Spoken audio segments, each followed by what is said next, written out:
قربانی دا پچا باندې واجب ده په کومو خلکو باندې. نو د قربانۍ دپاره د زکات نصاب دا ضروری نه دی. لکه داسې نشو ویلی چې په چا زکات کیږي راځي نو په هغه به قرباني م راځي. نه، داسې خلک شته چې زکات پې فرض نه دی او قرباني پې واجب ده. د زکات نصاب ځان نه دی او د قربانۍ نصاب ځان نه دی. داسې ویلی شي چې په چا صدقه فطر سرسایه واجبي په هغه قرباني م واجب ده. داسې ټیک ده.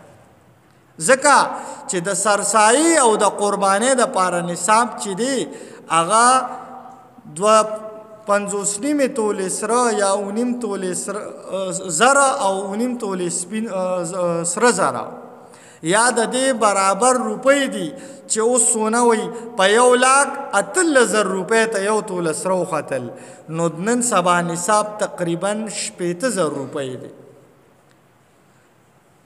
نو د ضرورت نه زیات سامان هم دی کې راځي چې ضرورت نه زیات سامان دی تا سره کور کې او هغه 80,000 ته ورسېدو نو بیا پتا قربانی لازم شوه خو په زکات نه لازمیږي. ځکه وایي که یو سړی دی او د 2 کروڑو روپو ورسره د ضرورت نه زیات سامان دی کور کې پروت دی، بیډونه دي، پالنګونه دي، د دنیا سامان دی، لوښي دي او د 2 لکو روپو دی خو د تجارت نه دی. داسې نه کوي چې خرڅوي او واخلي تجارت بس کور کې ورسره اضافي پروت دی نو زکات پې نه راځي خو قرباني او سرسایه پې راځي.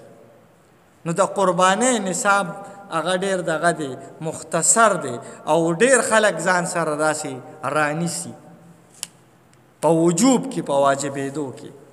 اوس دا خو د نصاب خبره شوه. په چا باندې دی چې مسلمانی کافر باندې نشته، عاقل وي، بالغ وي، او ماشوم باندې نشته کو ډېر مالدار شي. یو ماشوم دی، یتیم دی، پلار یې مړ دی او د کروڑونو د لکونو روپو خاوند دی خو وړوکی ماشوم دی، نابالغه، ولی هم وله نشي کولی، نه پېشته. د دې دپاره بالغېدل بلوغ شرط دی چې دا ماشوم به عاقل بالغ وي.